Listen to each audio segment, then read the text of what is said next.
Adonai, merci, merci Adonai. Merci El Shaddai, merci Dieu vivant. Nous sommes rassemblés en ton nom, Père, pour écouter ta parole. Toi qui as mis cette parole dans mon cœur, oh Elohim, viens parler à tes enfants. Viens Seigneur, nous t'écoutons. Que tout ce qui empêche la compréhension de ta parole, tout ce qui trouble ta parole, la compréhension de ta parole, tout ce qui empêche la vérité d'éclairer les ténèbres de nos vies, que cela soit dissipé par la manifestation de la révélation. Père, nous voulons être inondés par le réma ce soir, parce que nous sommes à un dimanche highlight.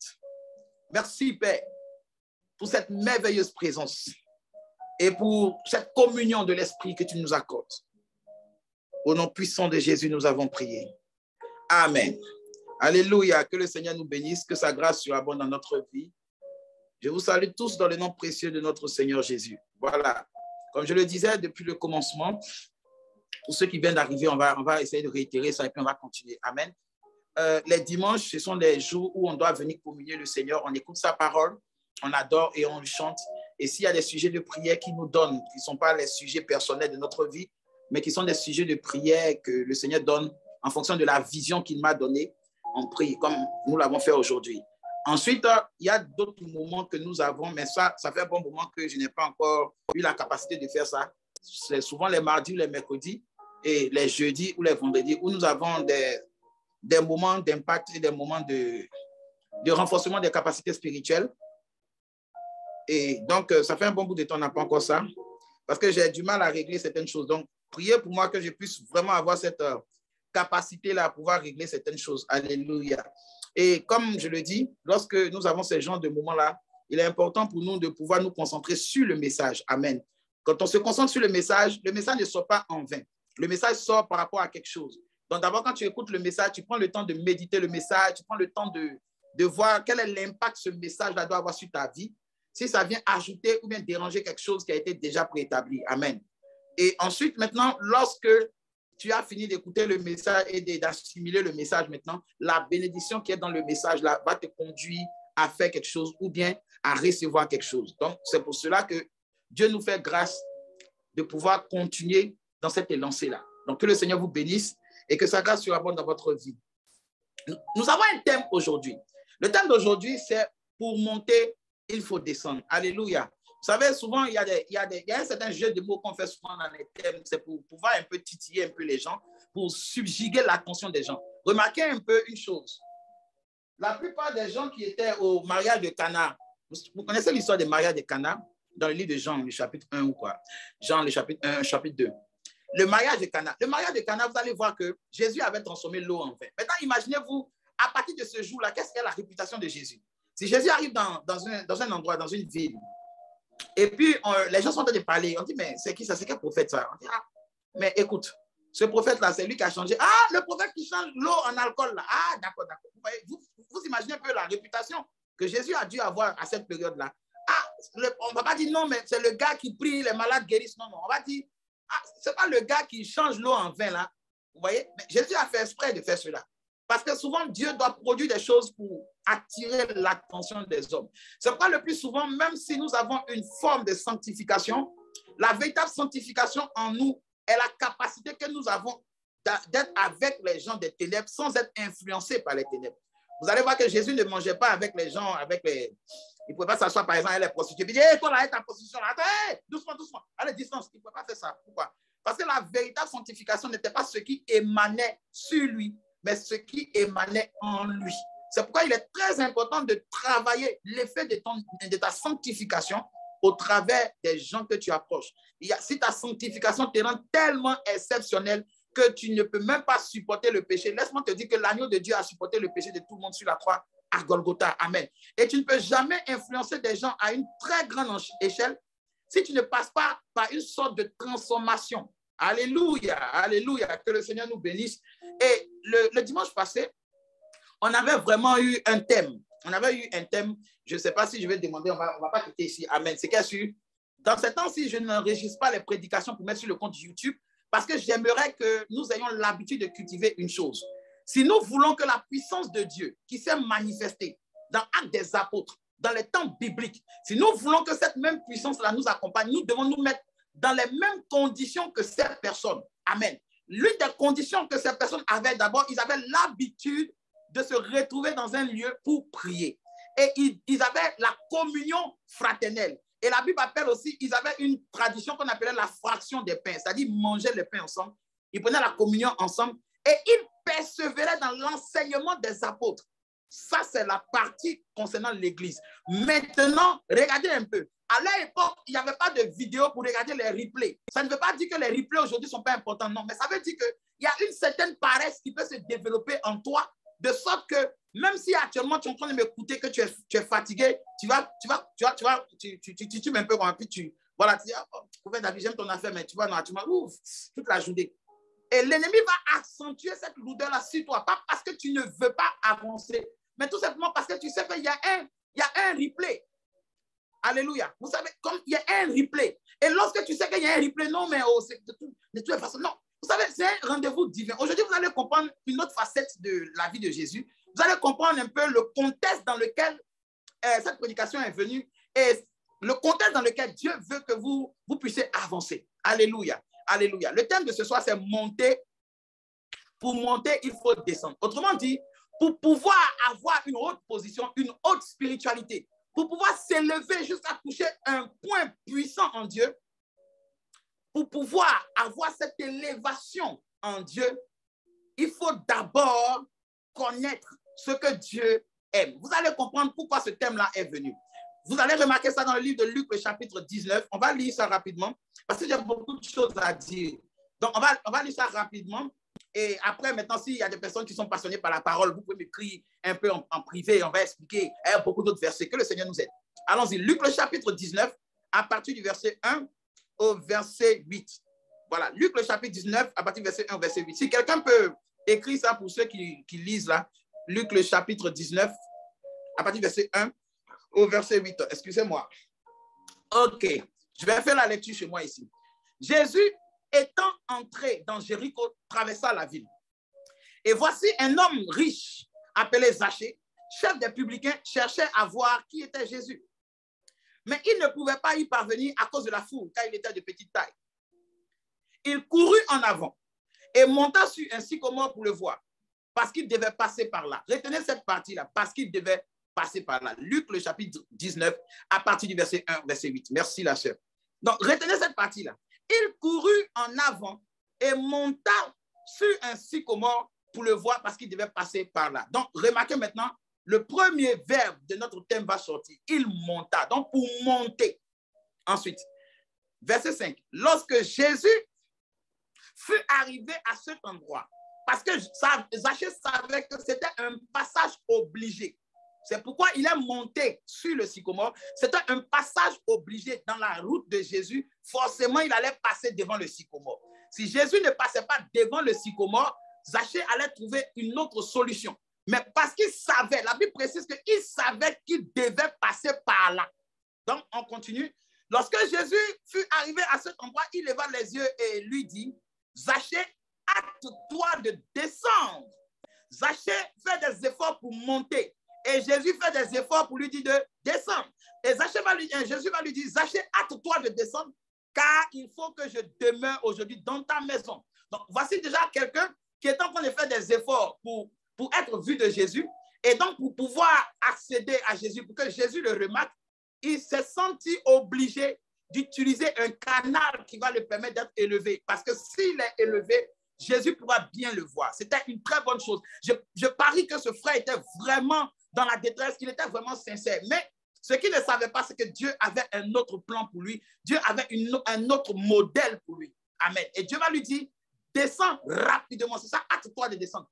Descends rapidement. Donc, vous voyez que le thème déjà envoie deux éléments assez bizarres. Comment quelqu'un qui fait tout pour monter, Dieu lui dit, non, la meilleure façon pour toi de monter, c'est de descendre. Alléluia. On va continuer et je vais rentrer dans la prédication. Car il faut que je demeure aujourd'hui dans ta maison. Il faut que je demeure aujourd'hui dans ta maison. Zachée se hâta de descendre et il le reçut avec joie. Voyant cela, tous murmuraient et disaient, il est allé loger chez les hommes pécheurs. Alléluia. Mais Zachée se tenant devant le Seigneur lui dit, voici Seigneur, je donne aux pauvres la moitié de mes biens et si j'ai fait quelque tort, si j'ai fait tort de quelque chose à quelqu'un, je lui rends le quadruple. Alléluia. Bon, je vais lire le 9, c'est intéressant, je vais lire le 9. Jésus lui dit, le salut est entré aujourd'hui dans cette maison parce que celui-ci est un fils d'Abraham. Alléluia. Je bénis le Seigneur. Je bénis le Seigneur parce que le Seigneur ne tient pas compte de ce que les gens peuvent savoir sur toi pour déclarer si tu es avec lui ou pas. Je bénis le Seigneur parce que le Seigneur il ne se laisse ni influencer par les discours de quelqu'un ou par les avantages ou par les arguments que les gens peuvent utiliser pour dire non, mais pourquoi cette chose-là, Dieu peut faire cela dans ta vie. Je bénis le Seigneur de ce que Dieu, il ne se laisse pas influencer par ce qu'un homme peut penser de toi, parce qu'un homme peut dire de toi pour valider si tu es son enfant ou pas. C'est une chose qui est très importante. Quand nous commençons un peu la lecture ici, on va nous parler de certaines choses qui vont résumer rapidement la vie de Zachée. Si vous lisez un peu après ce passage, vous allez voir en 2 chapitres, en 2 versets, toute la vie de Zachée est résumée. Sa vie est résumée par 3 choses. Premièrement, il est riche.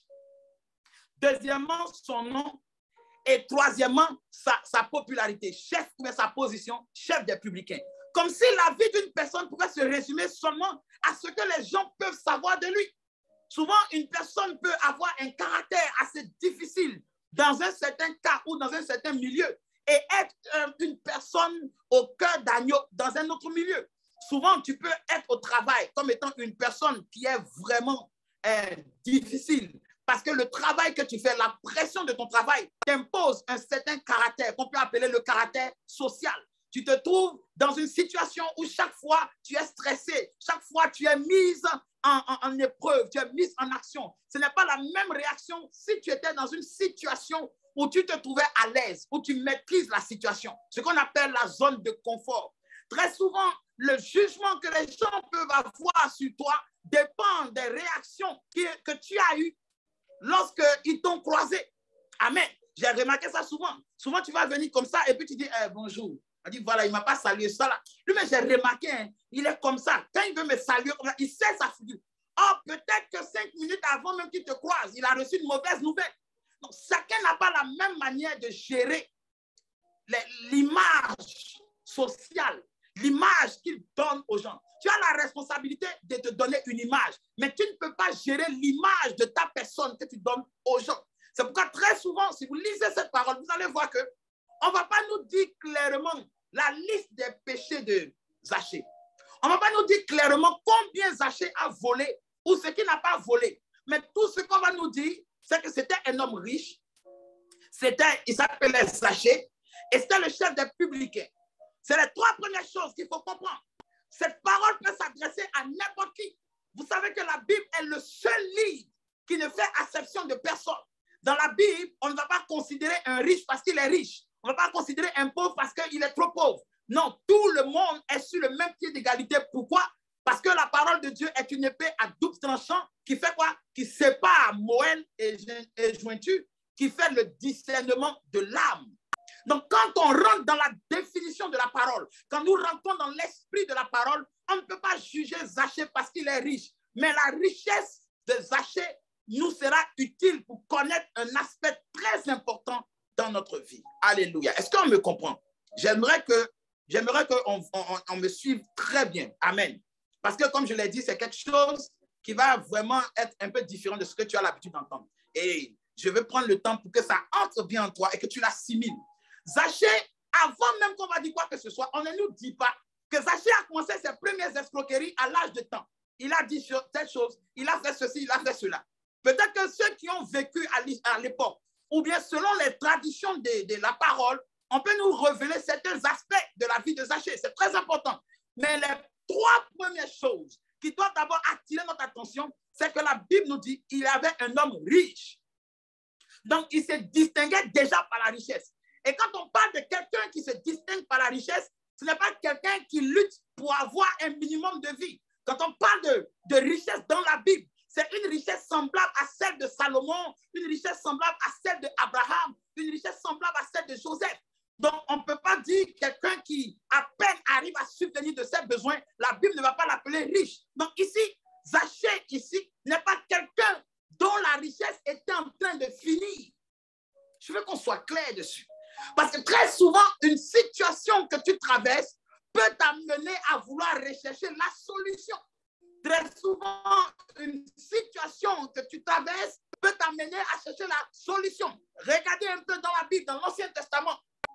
C'est parce que les ânesses du père de Saül ont disparu que Saül est sorti avec son serviteur pour aller les chercher. Et sur la route de sa recherche, après avoir échoué à plusieurs endroits, son serviteur lui a dit, « Maître, le lieu où nous sommes arrivés, c'est un lieu qu'on ne peut pas dépasser. » Il dit, « Mais comment ça? » Eh oui, il y a des lieux on ne dépasse pas. Il y a des rencontres on ne dépasse pas. Il y a des situations que Dieu permet pour ne pas que tu dépasses sans savoir pourquoi la situation est venue dans ta vie. Alléluia.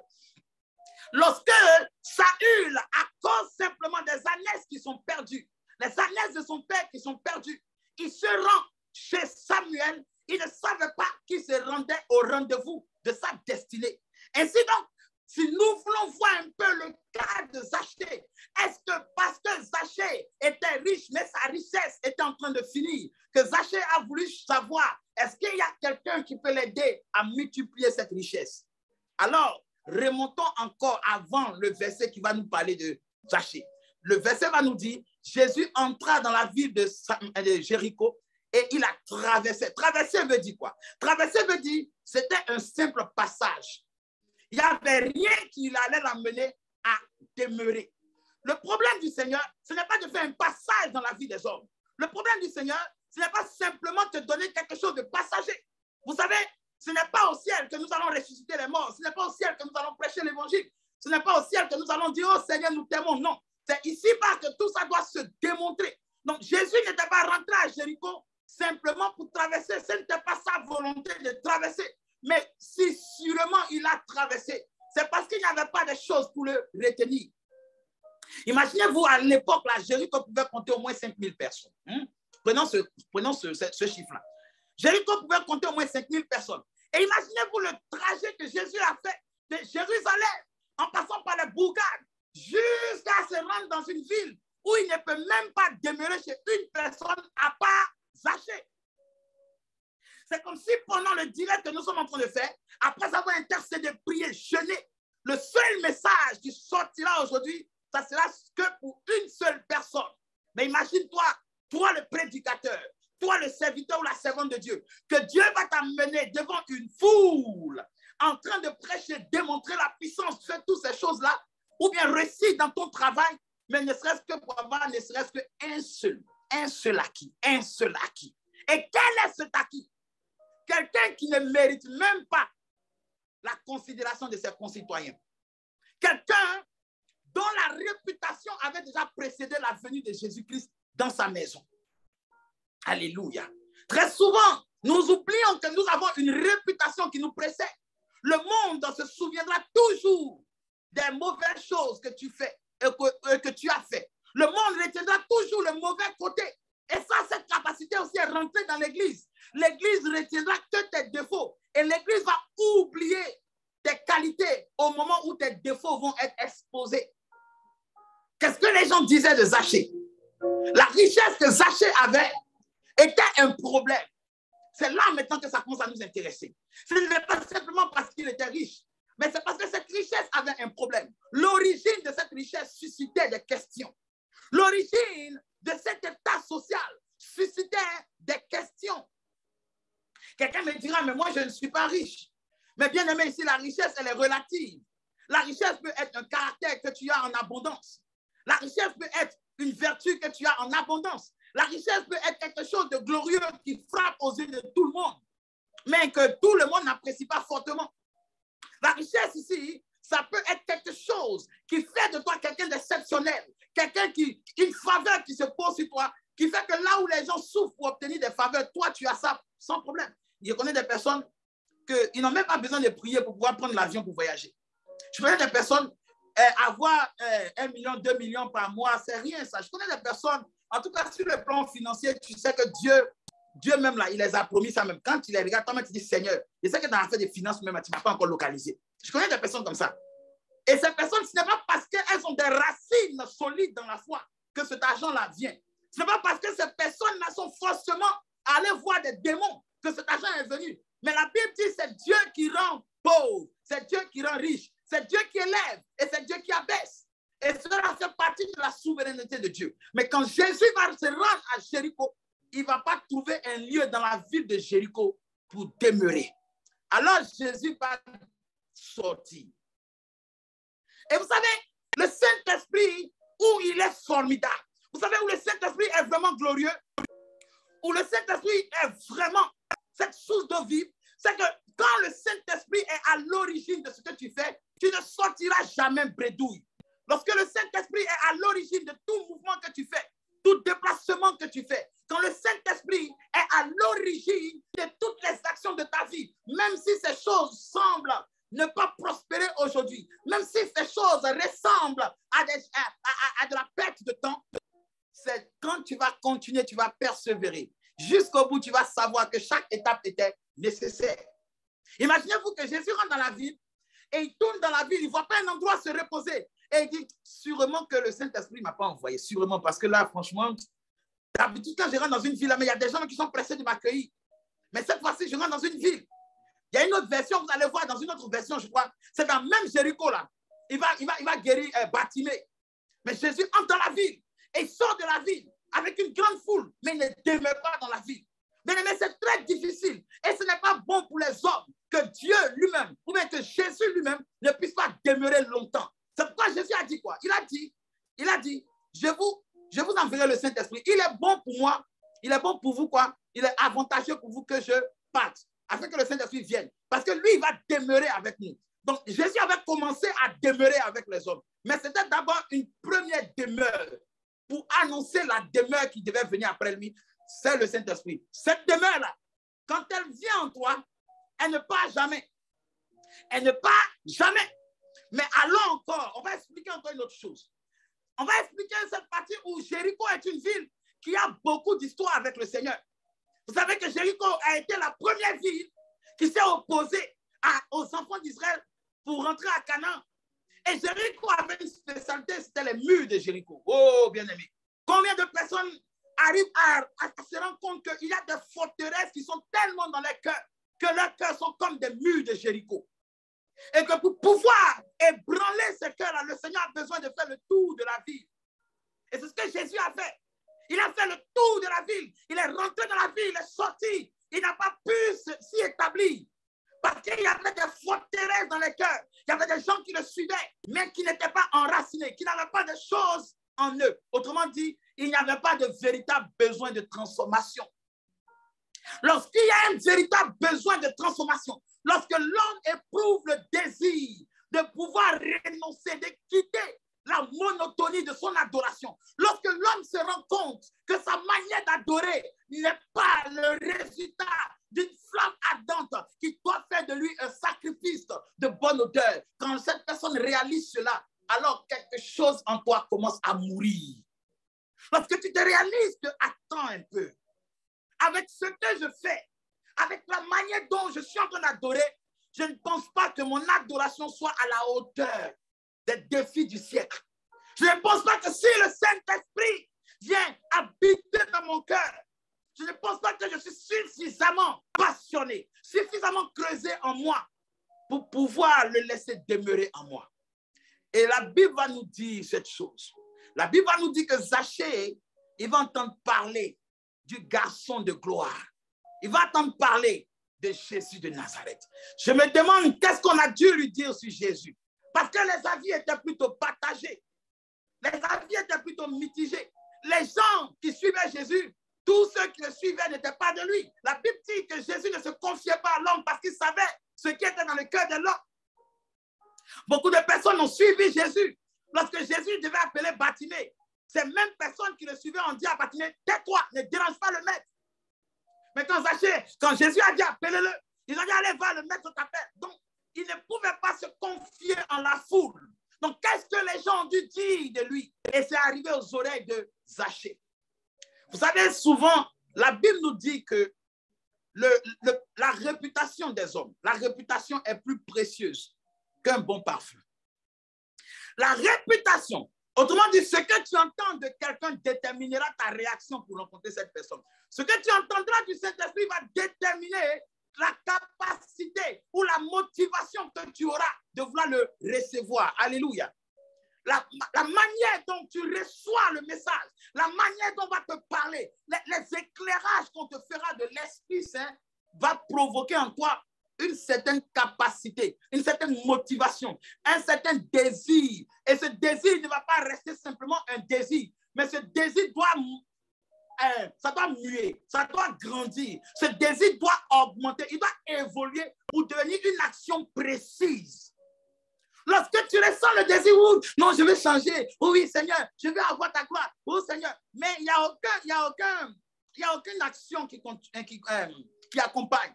Il n'y a aucun geste de détresse. Il n'y a aucun geste de détresse. Un jour, il y avait une personne qui était venue me voir. Et la personne était en train d'expliquer son songe. Amen. La personne expliquait son songe. Ah, vraiment, de Dieu, j'ai fait un songe là, vraiment, ça me perturbe. Ah, vraiment, je suis là, je pense à ce songe-là. Est-ce que Dieu ne peut pas te donner l'interprétation? J'ai dit, mais ma soeur, excuse-moi, le songe-là te perturbe comment? Elle dit, vraiment, bon, homme de Dieu, je vais te rappeler, comme je suis en train de manger là, je vais te rappeler. Il dit, ah, d'accord, ok. Mais allons dans la Bible. Lorsque les gens avaient des songes, des gens comme le roi babylonien, Nebuchadnezzar, des gens comme Pharaon, quand ils avaient les songes et qu'ils ne comprenaient pas les songes, ils ne pouvaient même pas manger, ils perdaient l'appétit. Ils n'étaient pas tranquilles. Pourquoi? Parce qu'ils connaissaient la valeur d'un songe. Et eux-mêmes respectaient les songes qu'ils avaient. Mais toi, tu dis qu'il y a un songe que tu as fait. Ce songe-là, vraiment, ça te terrorise. Tu veux connaître le sens. Mais tu as le courage de manger. C'est quelle douleur qu'on a et puis on a toujours faim. Aujourd'hui, il y a beaucoup de choses qui ne nous arrivent pas parce que nous avons juste la sensation du désir. Mais le désir n'est pas assez profond. Quelque part, vous allez voir dans le livre des apôtres où Paul va dire que jusqu'à présent, vous n'avez pas résisté jusqu'au sang. Amen. Oui, alléluia. Amen. Alléluia. Il y a un désir qui est différent de la sensation d'un désir. Le désir d'être rempli correspond à la capacité que tu as à sentir les effets de la soif dans ton corps. Regarde, quand souvent tu as faim, quand tu as tellement faim, tu sens que ton ventre là, il te tire. Ce n'est pas en vision, tu vois pas de vision. Ton ventre te sert. Permettez-moi de faire un peu ce geste mimique là. Ton ventre ça te sert. Tu n'as pas besoin de sourire pour montrer que tout va bien. Tu sens que ça ne va pas. Mais comment tu réalises cela avec l'esprit? Comment tu réalises que, oh Père, même le goût de la nourriture n'a plus de goût dans ma bouche. Moi, je me rappelle lorsque j'étais à mes débuts et que le Seigneur commençait à débrancher des vérités bibliques qu'on m'avait mal enseignées. Je perdais l'appétit pendant des jours. Je ne pouvais même pas manger. Je me rappelle, il y a des moments ici, quand tu finis de faire le direct, tellement l'onction est sur toi, tu peux faire des heures sans manger.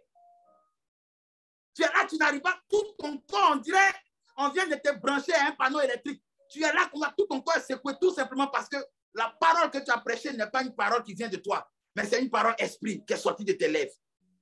Comment pouvons-nous dire que nous avons soif, alors que nous avons un Dieu qui se définit comme étant des sources d'eau vives, intarissables? Pourquoi je suis en train de parler de ça? Parce que comment quelqu'un qui est riche, alors que nous tous, nous cherchons, il n'y a pas un chrétien qui va refuser la richesse. Il n'y a pas un homme qui va refuser la richesse. Tout le monde veut être riche. Il y a des personnes, c'est parce que Dieu dit qu'il y a l'enfer qui nous attend, il y a le feu de la géhenne qui nous attend. C'est pourquoi les gens ont un peu peur de la richesse. Donc on commence à faire la même prière que David. Non, Seigneur, ne me rends pas trop riche de peur que mon cœur s'enorgueillisse. Il y a plein de pauvres qui sont orgueilleux. Plein de pauvres sont orgueilleux. Donc ce n'est pas la richesse qui te rendra orgueilleuse. La richesse va seulement révéler ce que toi-même tu refuses de montrer aux gens. Mais quand la richesse vient, tu vas montrer. C'est ce que la richesse fait. Mais si nous voulons bien regarder la majorité des gens à l'époque qui venaient d'abord à Jésus, les gens qu'on pouvait dire que Jésus avait besoin d'eux, on allait dire que c'était des gens qui étaient pauvres. La majorité de beaucoup de personnes, la majorité étaient pauvres, n'est-ce pas? Prenons ça, cela. Et prenons aussi le côté de la Bible qui dit la bonne nouvelle à annoncer aux pauvres. Remarquons une chose. David avait été loin. Amen. Nous sommes d'accord. David a été loin, l'onction royale. Mais quand David a fui de la présence de Saül, la Bible dit que les gens qui se sont approchés de David pour former son armée, pour former ses généraux, c'était les gens de rien. C'est-à-dire les pauvres. Alléluia. Autrement dit, le problème ici, ce n'est pas la pauvreté, mais c'est le fait que souvent c'est difficile pour quelqu'un qui a une certaine abondance de renoncer à cela pour rechercher quelque chose qui est vide et immatériel. C'est difficile pour quelqu'un qui a une abondance de choses palpables de rechercher quelque chose qui n'est pas palpable. Vous savez, quelqu'un, par exemple, qui a déjà parlé en langue, et quelqu'un qui n'a pas parlé en langue, quand la personne qui n'a pas encore parlé en langue commence à prier, et puis t'entends toi parler en langue, il a l'impression que lui, quand il prie, Dieu dit fermez la porte, Gabriel, ferme la porte, ferme la porte. Et quand toi, tu commences à parler en langue, il dit Gabriel, tu peux ouvrir. Pourquoi? Parce qu'en lui, il y a encore cette disette des choses spirituelles. Mais prends cette même personne et conduis-le dans un domaine où il maîtrise. C'est là que tu vas savoir que ton parler en langue, c'est à la prière, seulement ça s'arrête. Alléluia. Ah oui. Ah oui. Vous savez, le jour où Jésus est venu croiser Pierre, il est venu croiser Pierre au bord de la mer. Donc, il est en train de prêcher, Pierre le regarde. Amen, amen, amen. Pierre le regarde. Il repasse son filet. Et un coup, il se trouve. Il dit, Pierre, allons en eau profonde. Pierre dit, il dit, Pierre, allons en eau profonde. Il dit, OK.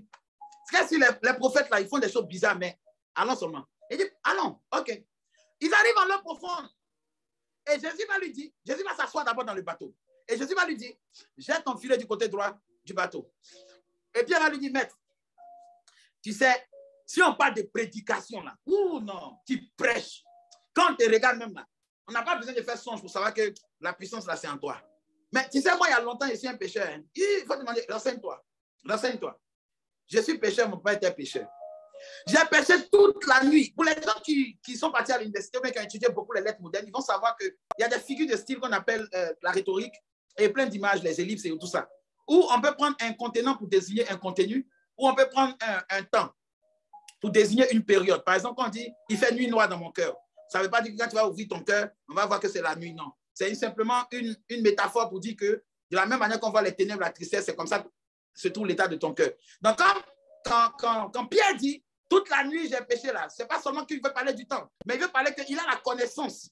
Il sait quelles sont les périodes favorables. Si tu n'as pas pu attraper un poisson lorsqu'il est aveugle, lorsqu'il est aveuglé par la nuit, ce n'est pas le jour. Et c'est quand même toute la nuit. Et c'est une mer qu'il connaît. Il maîtrise cette mer. Vous ne pouvez pas amener quelqu'un à faire quelque chose qu'il connaît déjà et espérer que vous allez l'enseigner. C'est pourquoi le plus souvent, pour pouvoir monter en élévation devant Dieu, Dieu va faire quoi? Il va d'abord casser tout ce en quoi vous croyez. Pourquoi? Parce que vous ne pouvez pas être enseigné si vous connaissez déjà. Dieu ne peut pas vous enseigner quelque chose que vous connaissez déjà. Il faut que vous renonciez à ce que vous connaissez pour qu'il puisse vous enseigner. Regardez un peu le principe. Les gens disent non, le baptême du Saint-Esprit, Dieu remplit une seule fois. Dieu remplit une seule fois, frère. Dieu remplit une seule fois. Quand tu es rempli, tu es rempli. Non, écoutez, lisons la Bible. N'inventons pas un évangile qui n'a pas été inventé. Lisons un peu. Regardez un peu. Le jour de la Pentecôte, Acte chapitre 2. Le Saint-Esprit descend, il fait tous remplis du Saint-Esprit. On est d'accord? Alléluia. Après, le Sanhédrin, le conseil des pharisiens vont les attraper, vont les frapper. Ils vont sortir. Ils vont être contents d'avoir été jugés dignes d'être battus 40 coups moins 1. D'être battus 40 coups moins 1 dans la cour du prétoriat. Ils sortent. Ils se réunissent dans la même chambre haute. Ils commencent à prier. Ils demandent, Seigneur, étends ta main qu'il y ait des signes et des prodiges. La Bible dit que le Saint-Esprit va venir, le lieu va trembler, ils sont tous remplis du Saint-Esprit. Maintenant, prenons une bouteille. J'ai l'habitude de démontrer ça ici. Prenons une bouteille. Vous avez rempli totalement la bouteille jusqu'à la ligne. La bouteille est totalement remplie. Est-ce que vous pouvez mettre encore de l'eau dedans? Non, vous ne pouvez pas parce qu'elle est totalement remplie. Mais si on dit qu'ils sont tous remplis, ça veut dire entre le chapitre 2 de Actes des Apôtres et ce chapitre-là, il y a eu une diminution. Et oui, il y a eu une diminution. Les persécutions, les réactions des persécutions, il y a des choses qui peuvent amener à diminuer la force de l'esprit, pas la personne de l'esprit, la force de la manifestation de l'esprit. Le jour de la Pentecôte, Pierre se lève, il parle. 3000 personnes se convertissent. Mais après ça, suivait une persécution. Pourquoi? Parce qu'il a fait un miracle. Le miracle où le paralytique s'est levé pour marcher, ça a suscité des bruits et les gens commencent à parler. Et c'est ça qui a suscité une persécution au fur et à mesure. Bien aimé, il y a des choses, quand nous prenons le temps avec l'esprit, nous comprenons les choses et nous arrivons à grandir. Pour pouvoir te lever, nous allons voir quels sont les principes que Zachée ici a appliqués pour pouvoir d'abord monter. Prenons notre Bible. Pour pouvoir monter, d'abord, Zachée s'est renseigné sur le chemin que Jésus devait emprunter. On va voir ça. On dit, à partir du verset 4, il courut en avant. C'est-à-dire qu'il a dévancé le cortège de Jésus. David va nous dire quelque part que dans sa vie de prière, dans ses moments de prière, il ne fait pas qu'il dévance l'aurore. Maintenant, je vous pose la question. Quel est l'ange, ou bien dans quel verset de la Torah avant David, qui lui a dit, David, il y a des faveurs si tu veux là. Avoir, lève-toi avant l'aurore, il faut prier. Il y a des traces que David va voir dans la Torah. Vous savez, j'ai lu certains livres des Hébreux. J'ai lu ce qu'on appelle le Tanakh, c'est-à-dire l'Ancien Testament, mais dans la version hébreu. J'ai lu aussi le Talmud, j'ai lu aussi le Zohar, tout ça. J'ai lu ça un peu. Pour pouvoir vérifier certaines informations et certains enseignements que Dieu permettait que je voie. Parce que souvent, il y a des enseignements, tu le sens. Mais tu fouilles, tu ne sais pas. Mais pourtant, après, ça se confirme. Et on va remarquer que lorsque Jacob va se battre avec l'ange, il va retenir l'ange jusqu'à la 4e veille. Vous voyez? Donc, nous savons que c'est à partir de cette heure-là, jusqu'à 6 heures, que l'aurore va se lever.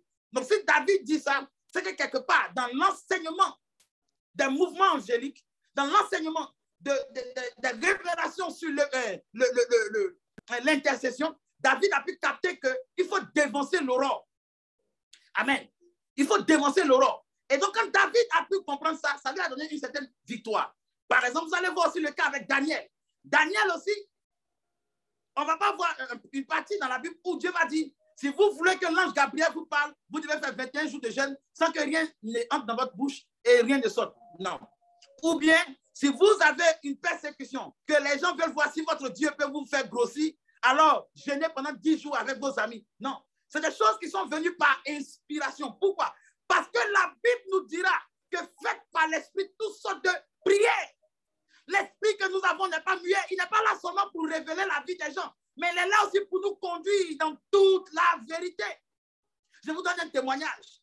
Moi, j'ai appris à cuisiner grâce au Saint-Esprit. Je ne savais pas cuisiner.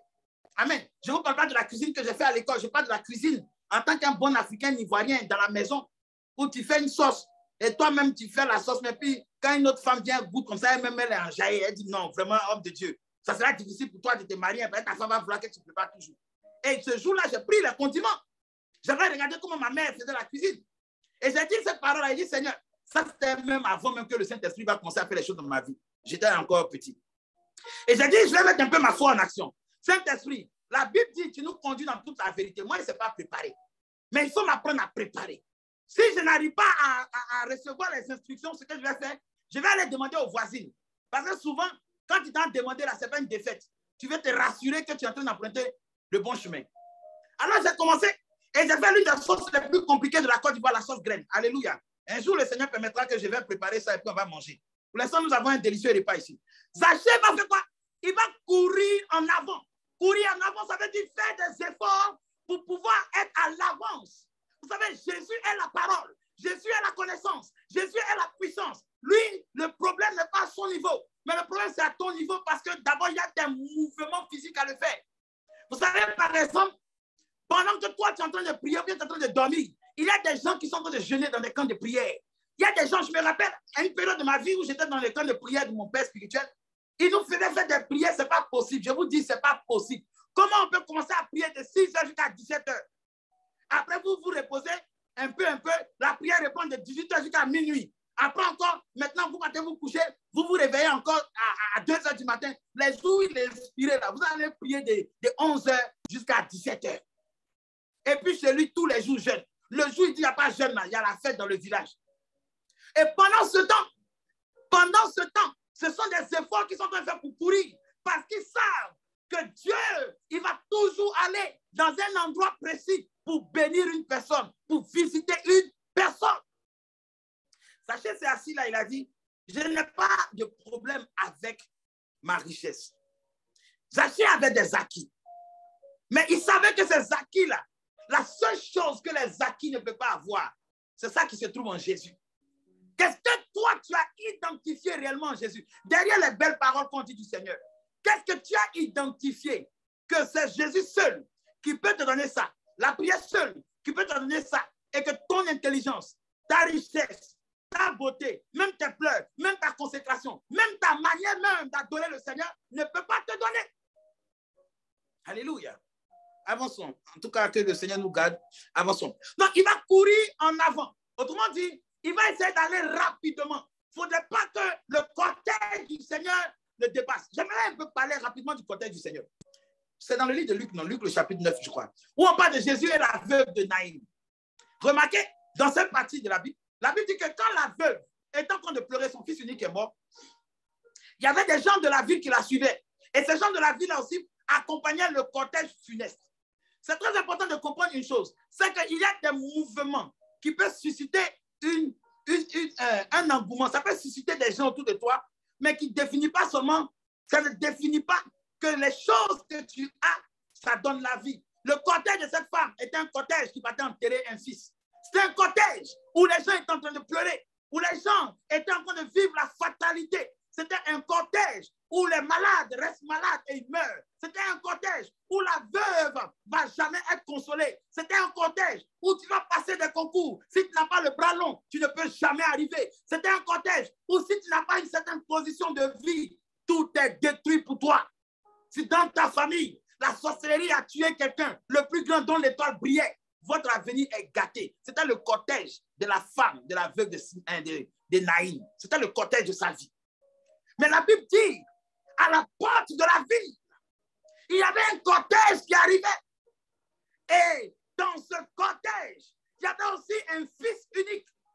Dans le cortège de la veuve de Naïm, il y avait un fils unique. Mais ce fils unique était mort. Son cadavre allait être bouffé dans la terre. L'espoir de cette femme, l'avenir de cette femme était en train de partir. La femme ne pleurait pas et dans son cœur, elle est en train de faire un jeûne de prière. La femme n'est pas en train de pleurer puis elle dit, hey, Seigneur, mais j'ai la foi. Oh Seigneur, je sais qu'un jour ça dit. Non, la femme est arrivée au désespoir le plus total. Est-ce que vous vous rendez compte à quel point il est vital pour nous de ressentir à quel point nous avons besoin de lui? Il est vital. Ce n'est pas simplement dire, oh Seigneur, j'ai besoin de toi. Non. Mais regarde. Regarde. Il y a des choses qui ne seraient même pas possibles dans ta vie si tu n'avais pas connu le garçon de gloire. Si tu n'avais même pas, ne serait-ce que dire, Seigneur, moi je veux t'adorer. Moi je veux te connaître. Moi je veux voir qui tu es. Moi je veux savoir ce que tu es capable de faire. Moi je veux savoir comment ta puissance peut détruire les œuvres des ténèbres. Si tu n'avais pas eu ce désir, regarde dans quelle position tu allais te trouver. Comment tu allais manquer toutes les fois où Dieu a échoué tes larmes. Toutes les fois où Dieu a combattu pour toi. Et il y avait un cortège qui arrivait. Dans ce cortège, il y avait aussi le fils unique d'Élohim, Emmanuel. Il y avait le garçon de gloire. Il y avait l'admirable conseiller. Il y avait l'agneau de Dieu. Il y avait celui qui relève les hommes abattus. Celui qui guérit les cœurs blessés et les malades. Celui qui a la vie. Celui qui est la source d'eau vive intarissable. Il arrivait et lui, dans son cortège, se trouvait la victoire. Dans son cortège, se trouvait le relèvement. Dans son cortège, se trouvait le répartissement. Dans son cortège, se trouvait la consolation, non pas d'Israël, mais la consolation de toute l'humanité. Dans le cortège de Jésus, se trouvait toujours la manifestation positive du Dieu positif que nous servons. Et lorsque les deux cortèges se sont croisés, il y a un cortège qui a fui devant le cortège de la gloire de Dieu. Et c'est comme ça, Zachée regarde ce qu'il a entendu de Jésus et il va vérifier si ce qu'il entend est vrai. Il voit qu'on lui a dit que ce Jésus-là, ce n'est pas n'importe quel prophète. La particularité de ce Jésus-là, c'est qu'il ne trie personne. Il ne regarde pas le nombre de fois où tu as jeûné, prié. Il ne regarde pas le nombre de fois où les pasteurs, les prophètes ont mangé chez toi. Il ne regarde pas tout ça. Tout ce qu'il regarde, c'est est-ce que tu veux le connaître? Si oui, qu'est-ce que tu es prêt à faire pour le connaître? Alléluia. Bon, souvent, tu entends les choses comme ça. Et puis toi-même, tu es à la maison, tu dis, hé, Seigneur, tu m'envoies d'un pays musulman. Quand il a commencé à crier, ils vont me mettre dehors là. J'espère que ça sera pour ta gloire. Hein? Alléluia. Parce qu'il y a un feu. Il y a un feu. Tu comprends? Il y a une chanson qui dit, il y a un feu qui brûle en moi. C'est le feu du Saint-Esprit. Alléluia. C'est un feu qui brûle en moi. Alléluia. Et que ce feu-là brûle aussi en vous au nom de Jésus. Et Zaché va regarder maintenant la richesse qu'il a. Il va s'asseoir, il va comparer. Mais attends, normalement, il y a beaucoup de personnes, lorsqu'ils viennent dans le ministère, peu importe la grâce de Dieu qu'ils ont, ils ont tellement de zèle, tellement de fougue, lorsqu'il s'agit d'entrer dans la maison des riches. Ils ont tellement de zèle, tellement de fougue, quand il s'agit de prier pour les riches, parce que les riches peuvent envoyer de l'argent, qui vont faire développer le ministère, qui vont faire avancer les choses. Mais quand ils regardent, la réputation de Jésus fait qu'il sait immédiatement que cet homme-là, s'il veut se présenter devant lui avec son argent, il a échoué. Il a échoué. On ne pourra jamais avancer ou s'élever devant Dieu avec nos acquis. Même si tu as déjà des acquis. Non, Seigneur, moi, il s'est gêné. Oh, Seigneur, moi, je comprends ta parole. Oh, Seigneur, moi, il fait ceci. Tout cela, c'est zéro devant le Seigneur. Le Seigneur va prendre quelqu'un qui ne sait même pas parler. Il bègue. Peut-être que c'est aujourd'hui, mais il s'est converti. Mais il va faire des exploits que toi, tu ne feras pas. Pourquoi? Parce qu'aucun acquis ne peut influencer Dieu. Aucun acquis. Il n'y a que les entrailles de la miséricorde. Jette-toi à la croix. À chaque fois que tu vas vouloir te faire remarquer de Dieu, ne cherche rien de ce qui est élevé. Cherche plutôt tout ce qui va te rabaisser. Tout ce qui va te rabaisser. Et fais-le rapidement. Fais-le rapidement. Fais-le rapidement. Jésus va dire à Zaché, hâte-toi de descendre. Hâte-toi. Parce que Dieu est pressé de voir l'humilité. Dieu est pressé de voir que nous sommes capables non seulement de faire des efforts pour qu'il nous voie, mais nous sommes aussi capables de nous humilier. Ah oui, j'essaie de faire un petit résumé parce que le temps est presque arrivé. Donc, j'essaie de faire un peu plus vite. Sinon, on peut rester ici pendant des jours. Il y a plein de mystères dans cette partie. Plein de mystères. Plein de mystères. Vous allez voir, par exemple, quand Zaché va commencer à parler, Zaché va dire, quand il va voir Jésus rentrer dans sa maison, il sera tellement content. Waouh! Oh, cette joie. Oh, il vous oindra d'une huile de joie. Aujourd'hui, la joie de certaines personnes, de la joie que nous avons, se limite à des circonstances. Tu vas voir quelqu'un, il pense que la joie, c'est sourire. La joie, ce n'est pas sourire. La joie, c'est un esprit. Cet esprit-là, il te fait mener des batailles et il te fait vivre la victoire dans les batailles. Cet esprit-là, quand il descend sur toi, c'est le plus souvent quand tu es dans les batailles, là, c'est là que toi, tu es souriant, tu es à l'aise, tu souris. L'esprit te fait sourire, te fait rire. Il y a des personnes, par exemple, au cours de l'onction, quand ils recevaient l'onction, ils tombent, ils commencent à rire. Parce qu'ils sont en train de traverser une telle difficulté, Dieu doit leur montrer que c'est l'attitude de la joie qui leur donnera la force. Qu'est-ce que la Bible dit? Il dit ta force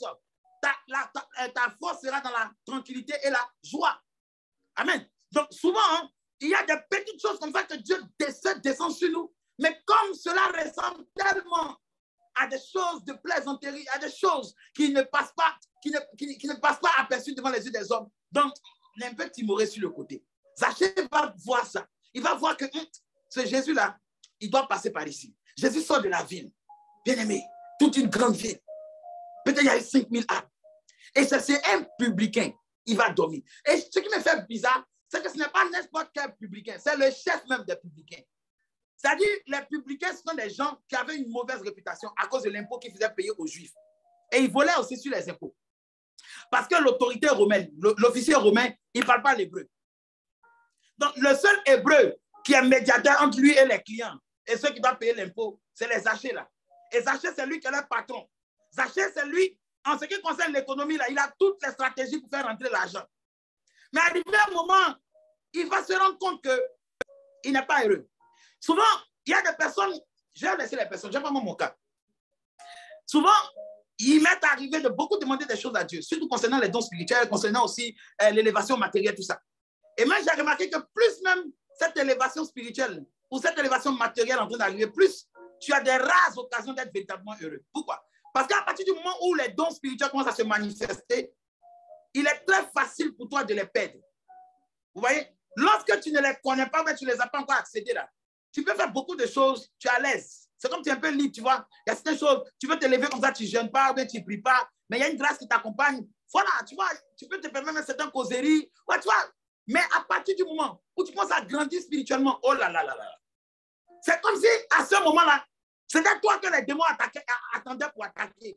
Tu vas les voir. Tu vas vivre des choses pas possibles. Tes persécutions vont s'augmenter. augmenter. Tu dis, ah, mais s'il y avait su même, je préférais rester même en bas de la montagne. Et pourtant, bien-aimé, et pourtant, il faut grandir. Et pour grandir, la meilleure façon pour toi de grandir, les 4 secrets que Zachée a appliqués ici, c'est sur ces 4 secrets que je vais vous donner et on va prier pour dire merci au Seigneur. La première des choses, Jésus lui a dit de descendre et il rentre dans la maison. Il est tellement content qu'il va se lever et pour la première fois de sa vie, sans même que Jésus va faire une prédication concernant les offrandes. Sans même que Jésus va faire une prédication. Jésus ne va pas dire, il y a des gens qui disent, mais ils n'ont jamais donné l'argent à quelqu'un. Non. La simple joie d'avoir reçu le Seigneur. Parce que c'était quelque chose qui était impensable pour lui. Il connaît la réputation qu'il avait. Ce n'est pas quelque chose qu'il faut savoir. Souvent là, il faut tendre l'oreille un peu. Ceux qui t'ont critiqué dans le passé, ou bien ceux qui te critiquent là, il faut écouter un peu ce qu'ils ont dit de toi pour que tu saches dans quoi Dieu est en train de t'enlever. Quel combat Dieu est en train de faire dans le secret pour toi. Parce que souvent tu penses que c'est un jeu. Parce qu'il y a des choses que tu fais pas. Non, moi je n'ai pas trop fait d'avortement. Moi, je n'ai pas trop arraché le mari des gens. Moi, je n'ai pas trop. Moi, mes parents. Il faut continuer de faire. Ça va te surprendre. Sachez ça dans quoi il était. Il connaît la force de la réputation. Il y a des femmes qui ont perdu l'homme de leur vie à cause de leur réputation. Il y a des gens qu'on n'a pas pu embaucher dans des sociétés. Même pas parce qu'ils n'avaient pas de talent, mais à cause de la mauvaise réputation. Il y a des hommes de Dieu aujourd'hui qui sont des véritables canaux de Dieu. Je vous dis la vérité. Mais à cause de leur réputation, personne ne va là-bas. Et ça tue l'onction. Alléluia. Quand Zachée va se lever et Jésus va rentrer dans sa maison, la première des choses, les gens vont commencer à parler. Mais qu'est-ce qui se passe? Regardez encore. Ça, c'est qu'un prophète. Il dit il est le Seigneur. Il dit il est le Sauveur. Mais pourquoi les choses que la Torah n'encourage pas, c'est ça qui l'encourage? Il allait chez les publicains. Vous savez, c'est très facile de perdre des acquis. C'est pourquoi la Bible même nous recommande de nous affectionner dans les choses d'en haut. Parce que pour perdre ta spiritualité, là, c'est difficile. Mais pour perdre ton argent, pour perdre ton portable, pour perdre ta position, pour perdre ta maison, pour perdre même tes vêtements, pour perdre plein de choses que tu as acquises sur la terre, c'est facile. Qu'est-ce qui a amené Zachée à rechercher à voir qui est Jésus? Dans le sens, dans le mot, la signification du mot, à savoir, chercher à voir qui est Jésus. Quand on dit chercher à voir, il y a 2 choses. Il y a la capacité de Jésus et il y a l'intimité. Je reprends. Quand on dit, moi je cherche à voir qui est Bill Gates, ça veut dire, je veux d'abord savoir un peu sa forme, sa morphologie, sa personnalité. Si ce que j'ai entendu de lui là, c'est comme ça il est. Ensuite, quand il dit, je cherche à voir qui est Bill Gates, c'est-à-dire je veux voir un peu ce qu'il est capable de faire dans ma vie. Donc d'abord, il y a la réputation de Jésus et il y a ce que Jésus est capable de faire dans sa vie. Alléluia. Alléluia. Ce n'est pas les 2 choses. Mais il y a une chose qui vient avant l'autre. Il y a ce qu'on a entendu de Jésus. Il baptise du Saint-Esprit. Il sauve, il libère, il renouvelle. Mais ce qu'il est capable de faire, ça va dépendre maintenant des efforts que vous allez faire dans le secret. Les privations. Vous allez être brisé à l'intérieur de vous. Oh oui. Il fut des temps où je disais, mais Seigneur, pourquoi la plupart des choses que j'aime, c'est ce que tu n'aimes pas? Ah oui, il y a des fois où tu es là, tu dis, mais Seigneur, attends, je suis parenté à Judas Iscariote, mais il y a quoi? Parce que j'ai fait un effort, mais je n'arrive pas à assimiler. Bien aimé, ce n'est pas parce que tu n'arrives pas à assimiler, c'est parce que ça doit te faire mal. La Bible dit, celui qui moissonne avec l'âme de douleur, celui qui, vous savez, le Seigneur, il récompense en fonction de la valeur des choses que tu as sacrifiées. C'est pourquoi la plupart des sacrifices de bonne odeur dans la Bible, Dieu répondait. Il y a eu des gens qui ont mis des millions. Dieu n'a pas répondu. Mais il y a eu des gens comme la veuve. Quand elle a mis ses 2 pièces, ses 2 moraux, quand elle a mis ça comme ça, le cœur de Jésus a tressailli. Pourquoi? Parce que derrière ces 2 pièces, ce qu'elle est en train de sacrifier, c'était sa subsistance du jour d'aujourd'hui et le lendemain. C'est-à-dire, elle sacrifie son aujourd'hui et son demain. C'est quoi aujourd'hui les 2 pièces? Les 2 pièces à sacrifier ici, ce n'est pas ta destinée ni ta jeunesse. Les 2 pièces à sacrifier ici, c'est ton cœur à l'intérieur de toi et ce que tu veux devenir. Un jour, je vais vous prêcher dessus. Salomon n'a pas choisi d'être roi. Il est devenu roi par la volonté de Dieu. Mais est-ce que vous savez ce que Salomon voulait devenir? Alléluia. Il y a des choses aujourd'hui, quand la grâce est encore nouvelle, vous voyez, quand la grâce est nouvelle, il y a des habitudes. Tu es là comme ça, tu n'as pas encore bureau, tu ne travailles pas. Mais tous les jours, oh Seigneur, je vais passer du temps dans ta présence. Oh Père, oh Père, oh Père. Le Seigneur te fait grâce. Il dit à ma fille, il t'élève. Maintenant, il t'élève financièrement, tu vois que même pour prier, tu n'as plus le temps de prier. Maintenant, ça devient un combat sur toi. Non, moi-même c'est vrai. Oh. Je vais commencer à faire la prière même. Vraiment, c'est la paresse. Ce n'est pas la paresse, bien aimé, ce n'est pas la paresse. C'est vrai que tu n'as pas mesuré la capacité que Jésus veut avoir dans ta vie. La capacité. Il veut avoir une certaine capacité. La capacité que Jésus demande, c'est que tu le laisses te conduire là où il veut, te faire faire ce qu'il veut, de façon libre et naturelle. Zaché, quand il a dit Zaché, descends, Zaché pourrait dire, mais ce qu'il a fait là, vraiment, donc, c'était simplement pour qu'il me voie. Vous savez, le sycomore, si je vais vous parler un peu du sycomore, le sycomore, c'est un arbre qui a beaucoup de sens prophétique. Hein. On l'appelle le figuier de l'Égypte. Et le sycomore que vous voyez, il pousse beaucoup dans les plaines. Il n'aime pas tout ce qui est froid, il aime ce qui est chaud. Il aime les temps chauds, tempérés, désertiques et autres. Il aime ça. Et il pousse vraiment, il pousse bien. Maintenant, le sycomore, il est reconnu pour deux choses au moins. Il sent très bon. On ne mange pas les fruits, mais il sent très bon. Donc, le sycomore dégage un bon parfum. Ensuite, le sycomore, les branches sont tellement grandes et solides que ça donne de l'ombre. Amen. Donc, Zaché peut monter sur le sycomore pour être vu. Et ici, le sycomore ici peut représenter les acquis que vous avez dans la vie. Les choses qui peuvent vous aider à avoir au moins une bonne vie spirituelle. Les choses que vous avez un groupe d'amis qui sont comme des branches. Jésus dit, je suis le sarment, vous êtes les branches. Et je suis le tronc, vous êtes les sarments, vous êtes les branches. Vous voyez, vous avez des amis spirituels. Ça vous permet, vous avez souvent des hommes de Dieu, des enseignements qui vous donnent la couverture, l'ombre. L'onction aussi, c'est une ombre. Ça vous donne de l'ombre. Mais ça ne suffit pas. Ça ne garantit pas cela. Saül avait l'onction. Ce n'est pas un démon qui est d'abord venu séduire Saül. C'est le caractère qu'il avait, qui n'a pas pu résister devant le peuple. Donc souvent, il y a des choses que vous devez souvent remettre en question. Pas parce que ce que vous avez su est totalement faux, mais vous devez les remettre en question pour avoir plus d'explications. Il y a un homme dans la Bible, un prédicateur. La Bible dit que c'était un homme sage et éloquent. Il s'appelait Apollos. Et Apollos, il expliquait bien dans les Écritures tout ce qui concernait le Seigneur Jésus. Mais il ne connaissait pas le baptême du Saint-Esprit. Il ne parlait pas tellement. Et il y a des choses sur le Seigneur Jésus qu'il ne connaissait pas tellement. Donc, il faisait de son mieux. Comme Zaché a fait de son mieux.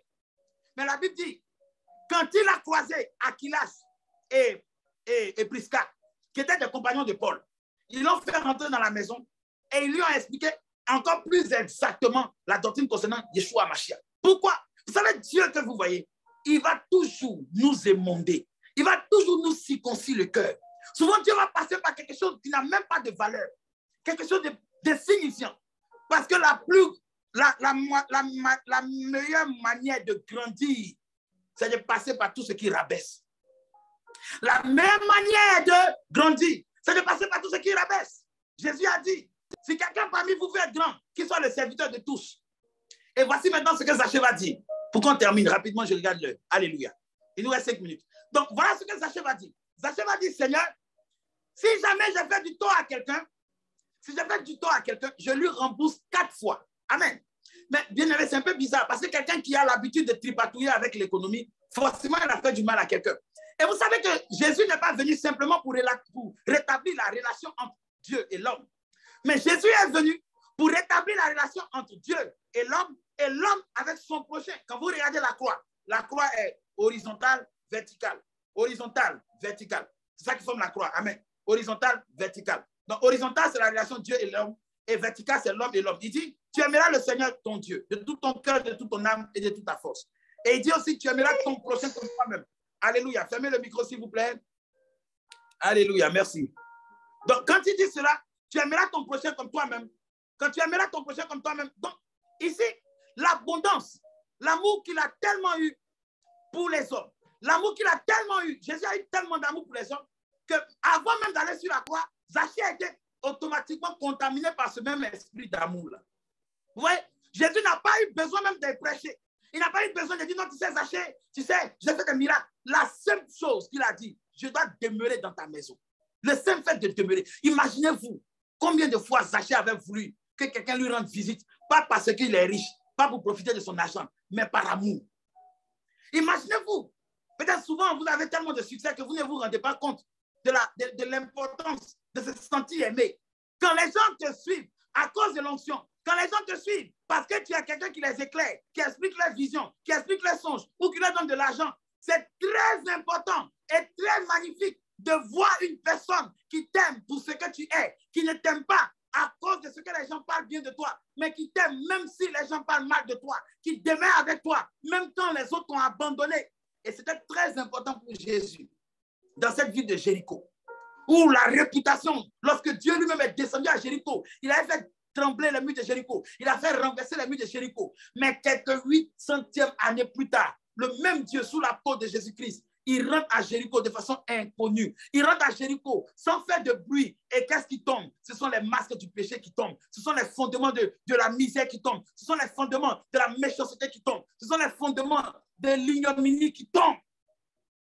Et aujourd'hui, Dieu compte sur toi et moi pour manifester ce genre d'amour-là. Où là où la malédiction a régné par la force de la méchanceté, les entrailles de la miséricorde du Seigneur s'expriment au travers de nous. Alléluia. Et Zachée va faire les 3 choses. Zachée se tient debout et puis dit, si j'ai fait du mal à quelqu'un, je rembourse 4 fois ce que j'ai fait. Donc la première chose que Zachée va rembourser, c'est le fait que avant là, il prenait l'argent des gens. Mais maintenant, il a décidé de donner. Il a décidé de donner. Ce qu'il prenait de valeureux dans la vie des gens, maintenant, il va prendre ce que lui, il a de valeureux pour donner aux gens, le don de soi. On ne cherche pas les dons pour soi-même. On ne cherche pas les dons. On ne cherche pas à grandir. On ne cherche pas à bâtir une œuvre pour avoir une place dans l'église. On ne cherche pas à bâtir une œuvre pour qu'on soit célébré parmi les hommes. Je refuse ça.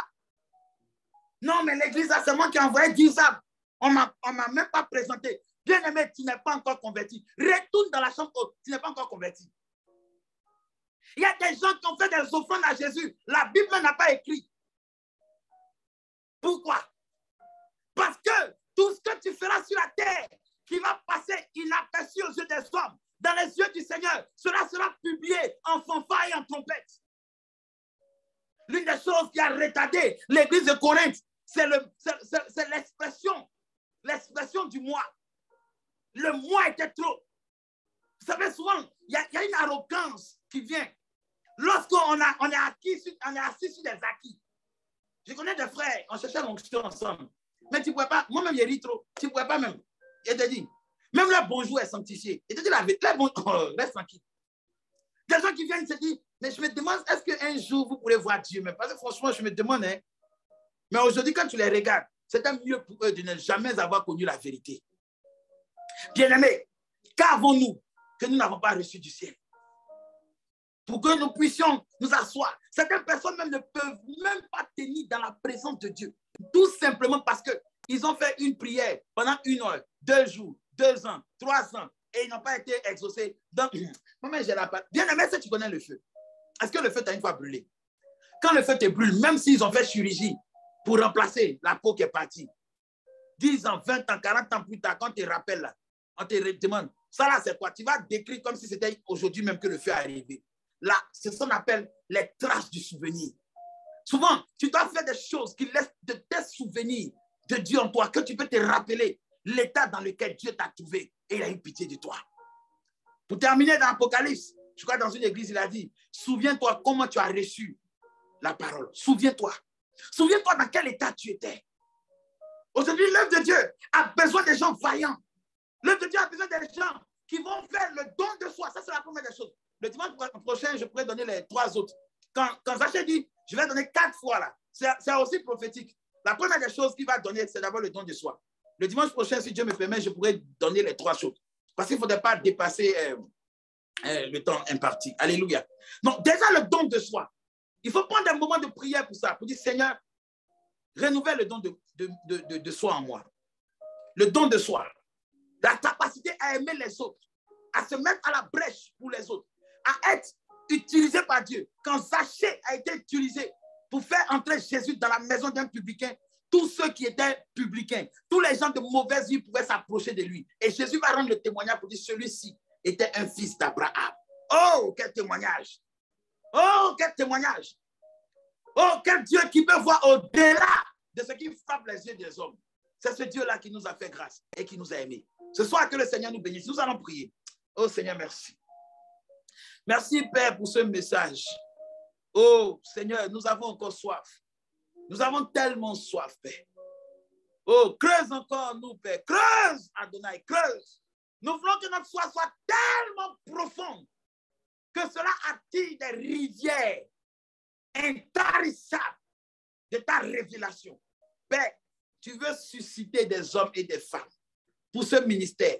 Je prie, Père, tous ceux que tu as appelés pour le ministère, que ce soit le ministère que tu m'as confié, que ce soit le ministère que tu leur as confié, Seigneur, je prie que tu les visites, que tu les remplisses de partout, que tu fasses des choses extraordinaires, des choses que l'œil n'a point vues et que l'oreille n'a point entendues, Père. Car c'est pour cela que nous sommes appelés à servir d'exemple. Tu nous as parlé du don de soi. Tu nous as demandé, Seigneur, de pouvoir te rechercher en nous débarrassant de nos acquis, en n'essayant pas de monter sur les choses que nous avons déjà eues, parce que tu nous connais déjà. Tu avais déjà un plan merveilleux. Tu connaissais déjà Zachée. Tu savais où tu allais le trouver. Donc, ce n'était pas la position où tu allais le trouver qui était importante, mais c'était le lieu où tu voulais aller avec lui. C'est ça qui était important. Tu veux aller avec nous dans un lieu, Père. Tu veux aller avec nous dans un lieu. Tu veux demeurer en nous. Tu veux être le Kadesh en nous, Père. Sois le Kadosh en nous. Sois la demeure, le sanctuaire en nous. Sois le Mikdash en nous, Père. Afin que nous soyons, Seigneur, une rançon consacrée pour toi. Bénis tous ceux qui entendront ce message. Et durant cette semaine, Seigneur, parle encore. Manifeste-toi encore. Là où notre foi est faible, redonne-nous un regain de foi. Suscite des frères et des sœurs pour nous aider à former un lien profond d'amour. Permets-nous, Père, de demeurer dans les 5 commandements, dans les 5 doctrines, Père, et enlève en nous la faiblesse et le péché, car nous te le demandons au nom puissant et précieux de notre Seigneur Yeshua Hamashiach, notre Jésus-Christ. Amen. Alléluia. Que le Seigneur nous bénisse, que sa grâce surabonde dans votre vie. J'ai pris plaisir à vous parler de la part du Seigneur ce soir, et que le Seigneur bénisse votre semaine, qu'il arrose votre semaine de grâce. Et le mois de décembre, vous savez que ce mois de décembre-là est vraiment, vraiment compliqué. Et vous connaissez le projet. Pour ceux qui sont déjà habitués à être ici, vous connaissez déjà le projet. Donc, prions parce qu'il y a beaucoup d'ennemis qui sont en train de remuer les choses en avance. Et je serai obligé peut-être de reporter le voyage si jamais ce qu'on doit avoir n'arrive pas. Quand je parle de ce qu'on doit avoir, vous savez, voilà, c'est à faire de l'argent. Aujourd'hui, c'est à cause de l'argent. Quand tu parles de l'argent, ça fâche tout le monde. Mais Dieu est fidèle. Vous qui avez déjà commencé, que le Seigneur vous bénisse. Vous qui n'avez pas encore commencé, que le Seigneur aussi vous aide à faire ce qu'il faut pour que le nom du Seigneur puisse gagner rapidement les âmes. Nous sommes dans une période très, très, très, très précieuse. Il y a une guerre spirituelle qui a commencé depuis 3 jours et c'est un élan de maladie qu'on veut envoyer sur des personnes précises, sur des serviteurs précis. Donc, nous devons tous prier. Durant toute cette semaine, je serai en jeûne. Donc, si vous voulez aussi, soutenez-moi dans le jeûne. On est en train de jeûner pour les nations. Ça fait longtemps qu'on n'a pas fait notre intercession, Mur de Sion, intercession pour les nations. J'espère que avant la fin du mois de janvier, j'espère que Dieu va ouvrir ce canal-là pour qu'on puisse faire. Que le Seigneur vous bénisse. Passez une très, très bonne soirée et on est à la semaine ou dimanche prochain. Dieu vous bénisse. On est ensemble. Au revoir.